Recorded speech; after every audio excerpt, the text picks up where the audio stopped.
Press play.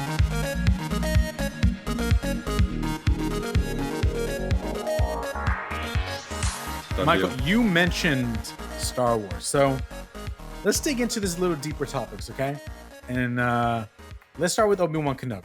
I want you to kick it off. Obviously, I didn't have it as something that I wanted to really dig into. You did. I'm kind of glad that you do because now I have a reason to talk about it. So, Michael, please give me your opinions on Obi-Wan Kenobi. I am so scared for your hot take, Robert. I'm so terrified.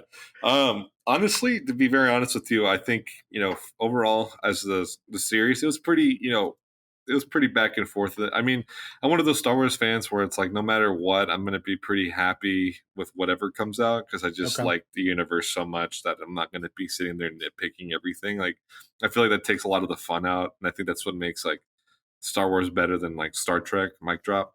Okay. Because I feel like Star Trek fans like to nitpick things and get like super into the weeds. I'm more here like I'm here for a good time, here to like enjoy the universe, so to speak. And like yeah, there's some like things I don't always agree with all the movies and like the content that are kind of like foul ups. Looking at you sequels, but I think overall, as far as the show goes, I think it was probably one of the best like things I've seen for Star Wars in a while.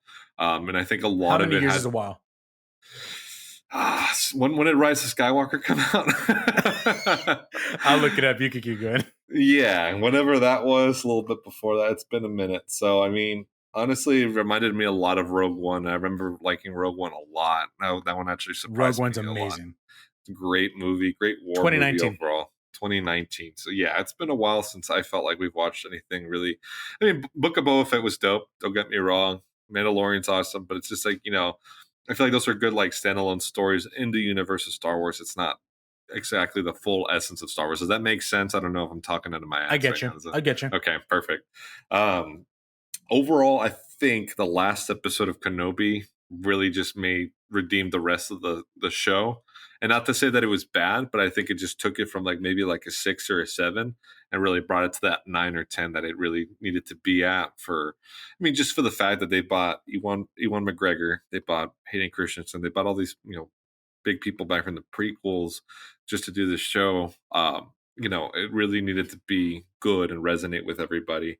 And I think it did a really good job of connecting, the new movies with the prequels, and kind of setting it up to play from there and kind of connecting all the wires, so to speak. And I mean, Yeah. honestly, that fight scene with Vader, dude, talk about getting teary eyed, dude. That was just emotional, man. I feel like I got closure and I wasn't even the one, roasting people on Mustafar. You know what I mean? Like that hit different. It was different. I think I didn't really realize it, but I think that's always what I wanted to see since I was even a kid when I watched Revenge of the Sith back in like I see. God, I don't even know. I was like 8 when it came out or something like that. But it was like, that was the closure I wanted to see that, I always felt like Obi-Wan never got the chance. Because I feel like there were some hard feelings about that whole situation. So overall, it was really dope to see, and it just helped close some of those kind of like plot holes from the original trilogy moving forward. It's just kind of filled in those gaps. But with that being said, I know there's a lot of flaws, which I'm going to hand that over to you, Robert. And I'm the flaw guy. Okay. Okay. I feel like you're going to have a spicy hot take here, so I'm going to pass it over to you, so you can kind of fill me in on what you think on it. Okay. So, I thought I will say that the first episode of Obi-Wan Kenobi was great. I think it set it up really, really well. It made me so excited. I will say when talks were coming out around the release of this show, and Ewan McGregor even said that it was going to be darker. They had their vision; they were getting in a direction, and then Kathleen Kennedy came in and said, "No, let's make it lighter and more for families." That really made me upset because so far everything that Kathleen Kennedy has worked on in regards to Star Wars has been really, really bad. And I think Dave Filoni and even Jon Favreau, they've been bringing in this new spice to it all that I think is exciting. I mean, The Mandalorian is great. Book of Boba Fett, I thought it was okay. It was better when The Mandalorian was a part of it. But I when they said that, I was like already going in with like this disheartening heart, ready to be like, I guess I'm going to be disappointed. First episode was good. I love that Ewan McGregor is back. I love that Joel Edgerton is back as the uncle. Yeah. And he was just a cameo in the third movie. Like, that's so cool. I mean, he's a much bigger actor now, so it makes sense to bring him back. That dude can act, bro. He really brought his A game. Joel Edgerton. I mean, we can go on a whole episode on Joel Edgerton. He's one of my favorite actors of all time. Fun fact. Okay, sweet. But I think the movie was the show started off really well. The last episode was extremely well. I think like the action was amazing. I think some of the moments in between characters was really, really good. The setups that they had that you know for a fact there's going to be a second season. I don't care what anybody says. Yeah, they're going to make a second season. I don't doubt it. And so I'm excited to see what that's going to be like. But the unfortunate thing is something happened for me. I was watching the last episode and I kept freaking out with my brothers. I was like, yo, you guys need to watch this last episode. It is so, so good. And then they're like, oh, okay, I've never watched it yet. Can I just watch that last episode or should I watch the whole thing? And I literally had to tell them, just watch that last episode. Because I really feel like I feel like to get to such awesome moments, you have to really drag yourself through some really, really bad writing and some really bad story beats. And I'm not saying bad acting. I think a lot of the people in this show did such a good job acting. Ewan McGregor obviously did a great job. I think the person who played the third sister, I know she's been getting a lot of hate. Well, she was good. Of, racist things thrown at her. She was good. That's messed up. If there was something wrong with her acting, I don't think it was her acting. It could be the direction that they gave her. And I think if like you hated her, I think she did her job well. Like if you thought she was like an asshole, definitely. Like I mean, mission accomplished. I mean, she was really bad person in the show, but I think she's also very dynamic. You see that a lot more in the last episode, just to let humanity and you kind of get to see that a little bit more. But yeah, it's crazy that people are just so petty about that stuff, man. It's crazy. They are. And I think even the little girl who played younger Leia, I thought she did a good job. But I feel like, man, there's just some things in here that I'm like, am I watching a CW TV show from Saturday morning? Ooh, like some the fighting words. The moment, and I think it was in episode 2 when Leia's being chased by these goons, and I'm like, y'all are 30 to 40-year-old men or women. or aliens, that was silly. And you cannot catch her. And then she dips underneath a branch, and the enemy runs up, and he's like, how do I jump over this branch? They're going to start playing the Benny Hill song. They just couldn't get over the branch, couldn't go under the branch. Like, there were some moments like that all throughout. There was a moment when they were on the base and Obi-Wan is in this hallway with Leia, and they're literally surrounded from both sides. And Obi-Wan looks at Leia and says, go hide. And then, I'm not lying, that was the first time in this show that I let out an audible laugh, because I looked at the scene. I was like, there's nowhere for this girl to hide. The walls are flat. They're flat. Where's she going to go? Why would you say that?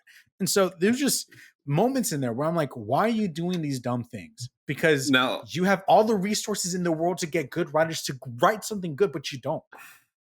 That's true. That's very true. But on a side note, real quick, are you a Red Hot Chili Peppers fan by any chance? Not really, but I mean, I know some songs here or there. The singer was the main bad guy of that gang. Oh, he was. Flea. Yes. I was like, I was watching that. I was like, this is really taking me out right now. I was like, you got the Flea kidnapping children left and right. And honestly, he's had a surprising acting career. He was also in Back to the Future. He played Needles. I think that was his name or something like that. Oh, really? He was Needles. Fun fact for you guys out there who didn't catch that. I had to do a double take because I was like, is that the Flea from Red Hot Chili Peppers? I was like, oh my God. But I agree. I think going back to your first part, it's like they had an original idea to make it darker, and then Kathleen Kennedy was like, no, we're going to make it lighter. We're going to make it for families. And it's like, I get it, because in her position, I'm going to play devil's advocate, right? It's like you need to make it as available for everybody as possible to make the most amount of money out of it. You know what I mean? Like, if you got to cater a little bit to the families a little bit, because if they go too dark, then you lose that family demographic pretty quickly. You know what I mean? Mm-hmm. And that's a lot of times with the more mature content is that you're not going to have that that demographic of families being able to watch it. So I think for her that was probably a big component in terms of the money side that they were probably looking at, is like, how can we make this more catered towards everybody? And to be fair, I mean, I think the show overall, I mean, it gets pretty dark. I mean, it didn't shy away from the younglings killings. Yeah. They literally showed it. I was like, that's wild. Yeah. My boy Obi-Wan gets like third-degree burns. Like they're like literally roasting. I was like, am I watching The Boys right now? Is that what's going on? I was like, am I watching The Boys? Is this what's happening? Some just mutilation stuff? No, but Michael, he's getting burned in the fire, and Darth Vader's like, I can't get to the other side. You're Darth Vader. No, your force can probably just completely make part the fire and go right through. You know what's wild though? It's like in the comics, if you read any of the Marvel, the Star Wars comics, this dude literally like walks on lava. Like he literally does crazy shit in this like comic book series. Like, and it's like, you see, like lava, I think is a lot hotter than fire. Don't quote me on that, but I think it's a little silly. And it just goes back and forth. It's like, you know what I mean? Like why do they do the things that they do? And to be very honest with you, I thought the kid who played Leo did an excellent job. I thought that was all fine. But to be frank with you, I didn't really want to like a whole like. I just didn't really want kids involved. I don't know why. It's just like I feel like they do that enough and everything else that they do. I was like, oh boy, some more kids in Star Wars. Like I just want to see some gritty, crazy shit in Star Wars, and I just feel like we haven't gotten that yet since like Rogue One. Yes. Up until the very end, I think it did a really good job of that whole fight sequence with Vader and Obi-Wan. I think that really just redeemed the rest of the show for me. I did like when they went to the tower. I don't know what it was called, the Inquisitorius Tower or whatever. Oh, okay. The headquarters or whatever. Yeah. The Tower of Terror. I was going to call it that. I thought that was cool. I thought that was a great episode when they were doing that. And it's just, I think overall for like the story arc of Obi-Wan's character, it was very fulfilling. But I agree with you. There was just a lot of other things where I was just like, why? Yeah. Like why? Like what's his name? Kingo from the Eternals. What's his Kumail Nanjiani? Yeah. I'm just gonna call him Kingo. Yeah. It's like he's like kind of like a douche at the beginning because he's like ripping people off, pretending to be a Jedi, but then they just make him a good guy for whatever reason. Like there was a real motivation for him to actually like need to help him. You know what I mean? It just came out of left field. Like I was like, oh, I'm suddenly a good guy. He puts him in charge of Leia to keep an eye on. I'm like, yeah, that's very trusting of you. I mean, like that's very bold of you. That's like if I go to like Circle K here in Tucson and I'm gonna leave my children with you. Cracked out homeless man. You're like, oh, okay.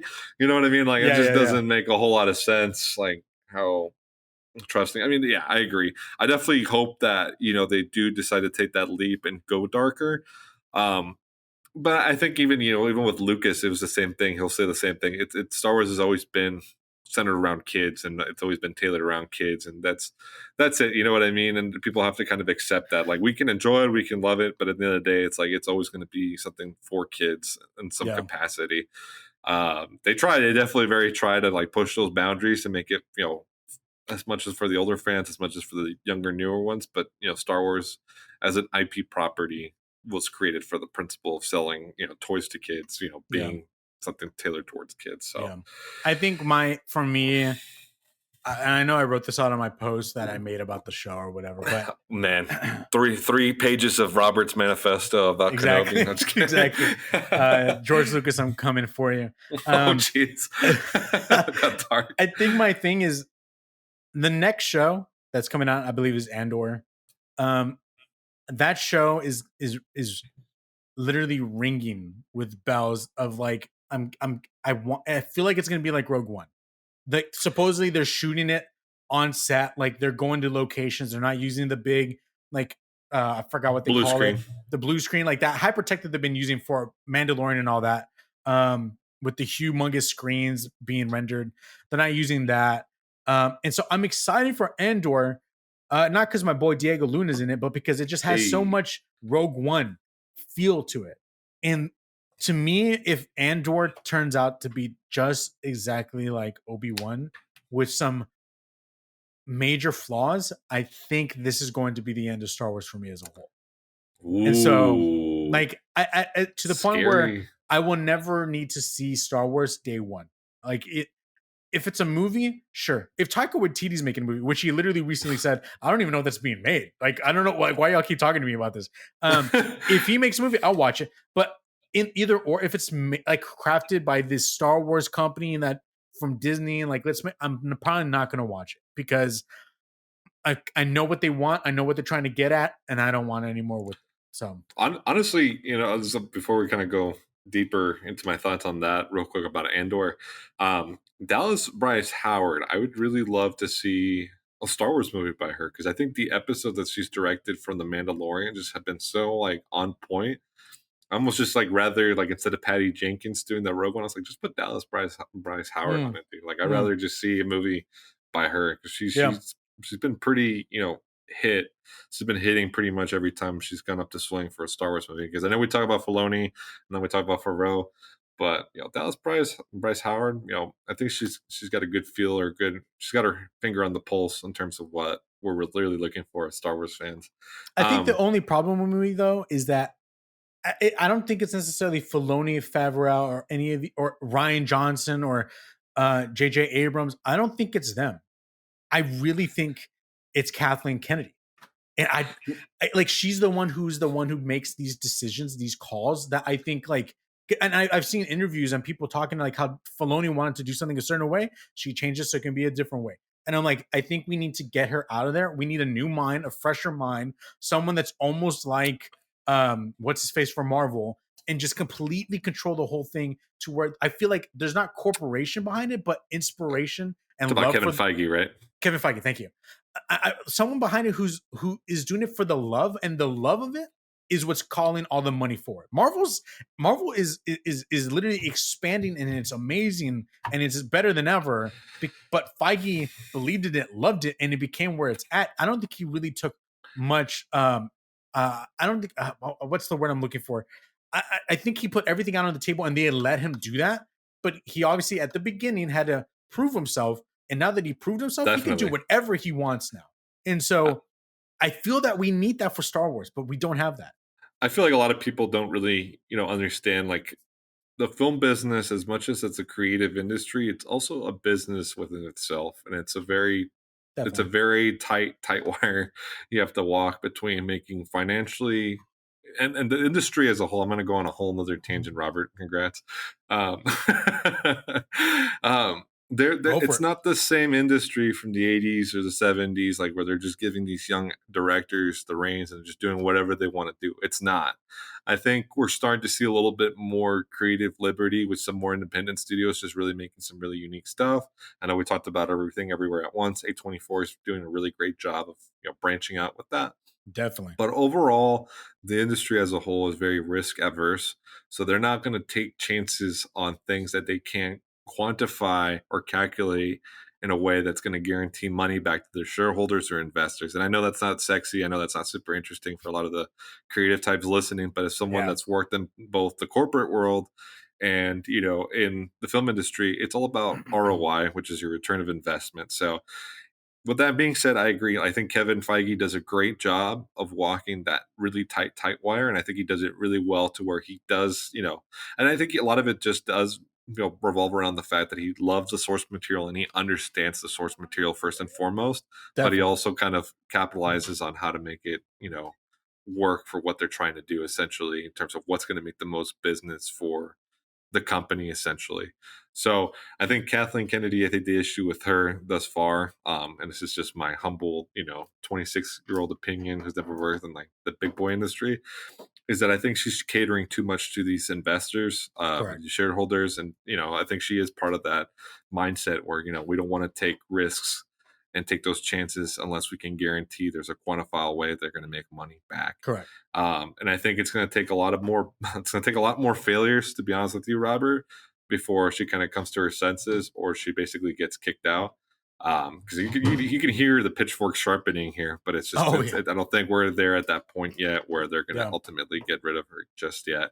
Definitely. With that being said, I do think that, Andor, I think that it's going to be the source material that's going to allow itself to kind of expand itself, go there, go a little darker, go a little bit deeper. Why? Because it's around a more less known character, so there's a lot less of a pressure, Good to point. be faithful to the source material. It's a brand new character, which I'm glad, because it's like I'm so tired of seeing like old characters from the trilogy or the prequels getting rehashed, and like I think the universe of Star Wars is so big. I think we can start telling other stories, and hopefully just in a different timeline entirely at some point. I hope that they finally take that leap. Yeah, But I think you'll be pleasantly surprised with Andor. I'm hoping that's the case. Also, fun fact: did you ever watch Terminal with Tom Hanks quite a while ago? I have A movie that not. came out No. forever. Well, there's a young Diego Luna in it. I saw it on Oh, TV the really? other day, and I was like, that's freaking Diego Luna, and he looks like a child. That's crazy. Um, but that's my tangent. That I just wanted to throw in my opinion about it, because I feel like a lot of people get upset, but they also need to understand that this is a business, and whether we agree with it or not. And trust me, like I say all this, but I also don't agree with a lot of the business decisions. I think it goes back to that same point where we talk about Kevin Feige. It's like having that appreciation, having that understanding of the source material. And I think Kathleen Kennedy genuinely, likes Star Wars. I just don't know if it's that same type of obsession or love that Kevin Feige has for Marvel, and I think it, Yeah, it definitely shows, and there's a big difference. yeah. Mic drop. Passing it back to Robert now. And I just want to make it real quick. I don't have any hate to it. I'm not saying that you were saying this. I know you weren't. Yeah, Just so people out there know, I have no hate towards Kathleen Kennedy. If you see her career, she has an amazing, like absolutely outstanding career. The hand that Yeah. she's had in all of pop culture, in many movies that everybody loves, she's been there all throughout. So does She it was make like, sense for her to she be in was the role that she's in? Yes, it does. she was like Spielberg's right hand woman at one point. I mean, if you Yeah. look back at like Jurassic Park, a lot Yep. of the movies, Amblin Entertainment, all those Yep. movies that he was doing back then, she was right there with him. So I think, I think it just really just goes back to just really understanding the source material and what risks you're willing to take and not to take. But yeah, as a person, I don't know anything about her. She might be a great person. She might be a terrible person, but I'm not in the, advertising anybody to go do anything to anybody here. I'm blowing, cancel her on Twitter or something like that. But, and how Star Wars fans get too. So, Oh, definitely, definitely.